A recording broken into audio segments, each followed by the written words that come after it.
नमस्कार दोस्तों, जय श्री कृष्णा।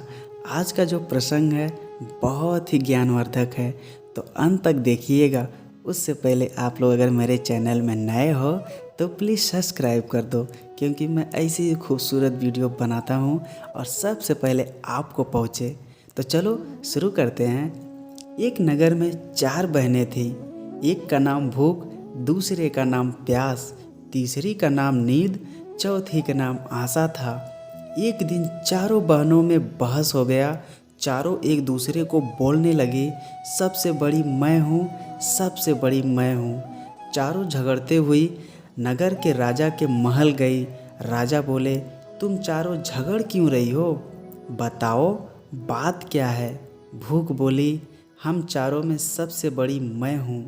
राजा साहब बोले, तुम कैसे बड़ी हो? भूख बोली, लोग मेरी वजह से घरों में अच्छे अच्छे पकवान बनाते हैं और जब लोग मुझे थाली में परोस के देते हैं तो मैं उसको खाती हूँ और मुझे आनंद महसूस होता है। फिर राजा साहब के मन में बहुत ही उत्तम विचार आया। उन्होंने सेनापति को आदेश दे दिया कि पूरे राज्य में घोषणा कर दो कि आज किसी के घर खाना नहीं बनेगा। देखते हैं जब भूख को भूख लगेगी तो क्या करती है।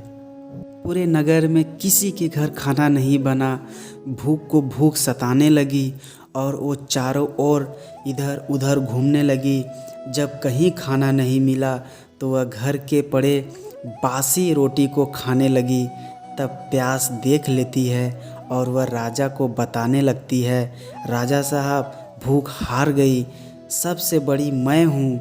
राजा साहब बोले, तुम कैसे बड़ी हो? प्यास बोली, मेरी वजह से लोग कुआं तालाब नल बनवाते हैं और जब मुझे किसी बर्तन में देते हैं तो मैं पीती हूँ और मन को शांति प्रदान होती है। तब राजा साहब बोले, पूरे नगर में घोषणा कर दो, तालाब कुआं नल पर कड़ी पाबंदी लगा दो। देखते हैं प्यास को प्यास लगेगी तो क्या करेगी।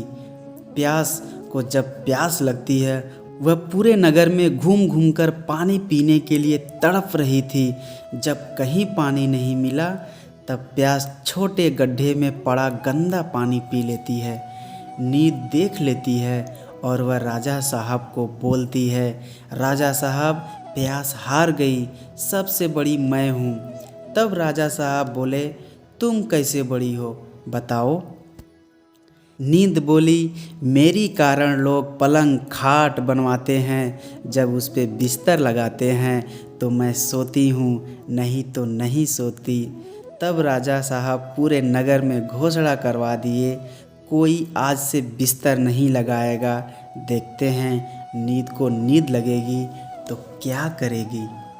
जब नींद को नींद आने लगी तब वह इधर उधर बिस्तर खोजने लगी और कहीं बिस्तर नहीं मिला। तब नींद उबड़ खाबड़ ज़मीन पे लेट जाती है। आशा देख लेती है, वह राजा साहब को बोलती है, नींद हार गई, राजा साहब सबसे बड़ी मैं हूँ। राजा साहब बोले, तुम कैसे बड़ी हो? आशा बोली, लोग मेरी वजह से मेहनत मजदूरी करते हैं, परेशानियां उठाते हैं, लेकिन आशा के दीप को बुझने नहीं देते। राजा ने फिर घोषणा करवा दी, आज से कोई काम मेहनत मजदूरी नहीं करेगा। देखते हैं आशा क्या करती है। पूरा दिन बीत गया, रात बीत गई। जब आशा को आस जगी तब वह यहाँ वहाँ भागने लगी। चारों ओर अंधेरा छाया हुआ था। टिमटिमाते दीपक के प्रकाश में एक कुम्हार काम कर रहा था। आशा वहाँ जाके टिक गई। राजा ने देखा, जो दिए कुम्हार बनाए थे वह सोने के हो गए।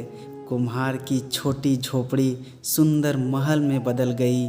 वह देखकर राजा बहुत खुश हुआ और राजा अंत में अपना फैसला सुनाया, भूख प्यास नींद आशा में से आशा ही सर्वश्रेष्ठ है। यह पूरी दुनिया आशा पे ही टिकी हुई है। सबके मन में कुछ न कुछ आशा होती है। कल मेरे पास ये होगा, कल मेरे पास वो होगा।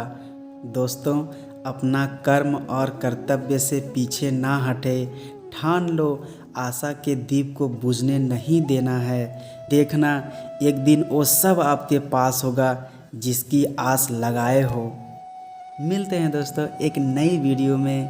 तब तक आप लोग स्वस्थ रहिए, मस्त रहिए और मुस्कुराते रहिए। जय श्री कृष्ण।